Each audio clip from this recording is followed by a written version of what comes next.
Hey guys, this is Vicki with Southern Cross Recreation. Here is the supplies that we're going to use tonight. Those are cookie cutters from Dollar General. These are those pieces of fabric from Walmart, and those are from Dollar Tree, the little balls that we used on our last craft. So I wanted to use some of these little pots, and so I took some skewers that was 12 inches and 6 inch. And then this little Waverly paint, I absolutely love this color. It's called Celery. And I went ahead and just used a baby wipe and then just put the paint on all three of the barbecue skewers. It just found it easier just to use a baby wipe when you're painting something so thin like this. All right, we're gonna set those off to dry. And then the little seed pots, remember we got those from Dollar Tree, and I had several of them left over, so I wanted to do another craft for summer, spring, summer, whatever. You could leave this literally all out until fall. So these little cookie cutters I got at Dollar General. So I placed them on the fabric and just traced around it with a pencil. Once I got that completely lined out, I went ahead and cut the fabric, and then I trimmed out the flower. And the reason that I did the two pieces is obviously so that my flower would match on both sides. It just made it easier that way. Okay, so the next thing you're going to do is you're going to take some of your Surebond. Now I got this one at Walmart, and it's a little kit, and it actually comes with several of the sticks of the Surebond. And then we're going to take some polyfill, and then we're going to fill these little flowers. There are a million possibilities with this, y'all. There's so many ways you could decorate these little flowers. We're going to use our buttons tonight, but literally you could put trim around these flowers. You could take part of the rope that we undid, the braided rope. You could put some of the little braided rope. You could frame them out in ribbon. Like, there's so many possibilities. Okay, but before you close up your flower, you're going to want to take your Surebond and you're going to put your stick in there and then seal your flower up with your stick inside. Okay, how cute is this already, y'all? Okay, so the next step we're going to take is this really thin packaging twine. Again, I got it at Walmart. You're going to take a really big needle. Now listen, I know that there's so many of you out there that are talented sewers. I am not. I wish I would have paid more attention. My mother, she tried to teach me, and I did not really have an interest in learning. She used to make our clothes that matched. Anyway, I really wish I'd have paid attention. So if you have a grandmother or a mother that sews and you do not, definitely let them teach you how to sew, because I really wish that I had let my mother teach me. Okay, so once you get that threaded through, what we're doing is we're going to create a little bit of a where it's gathered together a little bit, just so that the button actually, because we're using a small button here, and this is the bag of buttons, y'all. I talk about these buttons. I love, love, love these buttons. If you want the link, just message me buttons, and I'll get the link for you. I got them on Amazon. I absolutely love them. Okay, so I gathered this little flower because this little button was really small, and I didn't want it to kind of stand off. I wanted to kind of sink into the flower, if that makes sense. Just use some Surebond on it, and how cute is that? Okay, did the same thing with this little yellow, but I did the small little flower. Same process, just go ahead and trace it around and then cut it out. Now this one's a little bit more tricky because it is so tiny, so it does not use a lot of the polyfill to fill it. Now this could also be a center of a flower, so I thought about that too. That's why I said there's so many different possibilities. You could even get bigger cookie cutters, and you could or they actually have at Dollar General, not Dollar General, Dollar Tree, they have the wood cutout flowers. This would you could take that on a piece of fabric and make really big flowers, and this be the center of the flower. Like, there's so many possibilities, y'all.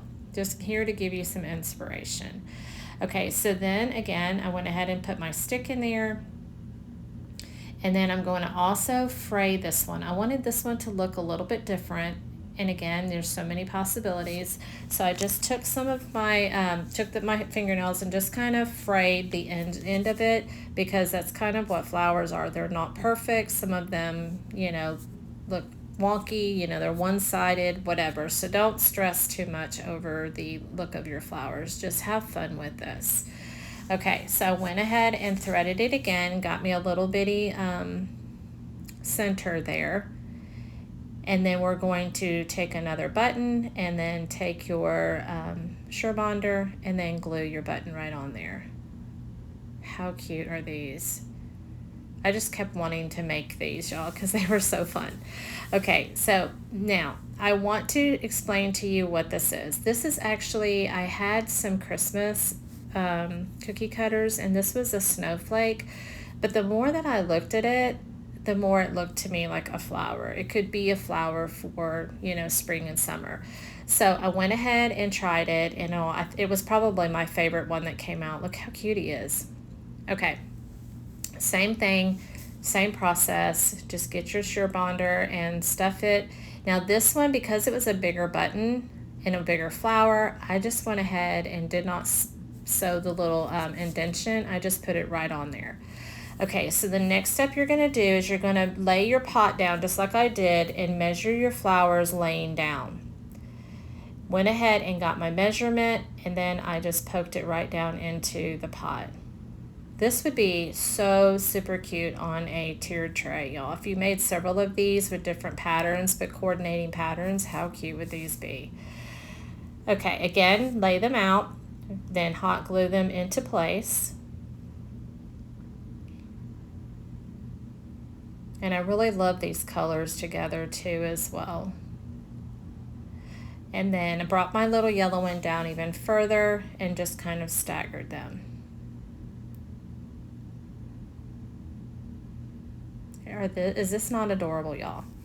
Okay, I really wanted these to kind of look like little wildflowers, and so I thought, what could I do to make these look like they were kind of growing in grass? And so I took some raffia that was green.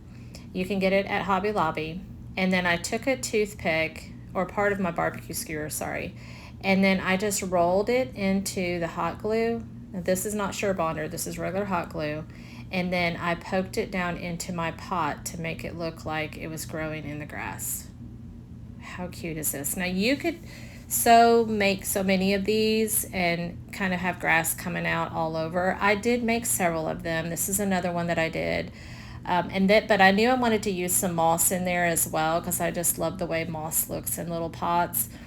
And so I went ahead and made another one of these, kind of put it in the front and then tucked it in behind the flowers. And again, you could make as many of these little wispy pieces of grass, you know, as many as you wanted to fill your pot. So here's the Spanish moss, and so I went ahead and grabbed some of that and then cut it, hot glue into my pot, and then just filled it with the moss there. How cute is this, y'all? I just think these would look so cute on a tiered tray for spring and summer. I mean, these could last all the way through, like I was saying, into fall. Okay, once you get all of that in there, you know, I can't stop there. I've got to put some details in there. So I wanted to see if I could make some leaves, some bigger leaves to kind of come from the stem of the flower. And so what I did is I took a bigger piece of the raffia, kind of angled it like I did just right there, took some, twisted it at the bottom, and then I took some hot glue and then placed it onto the stem of my flower. This one I put right there towards the bottom. Again, just be super careful with your hot glue. I always use a barbecue skewer so I can kind of save my fingers. And then I made another one actually to go on the bigger flower. And just play around with it until you get it the way you want. But y'all, is this not just super cute? Okay, here's me making the one for the top, and I made it a little bit bigger. And again, this is personal preference. You can make as many of these as you wanted to, or as few. And if you don't like the grass kind of with wisping out of there, you know, obviously leave that out. You know, you can just use the moss at the bottom. But how cute. Okay, remember this bag of ribbon that I got from Amazon? If you want that link as well, you can message me ribbon and I'll get that. Now this ribbon right here came from Hobby Lobby, but that one there, the whole bag came from Amazon, and I love it.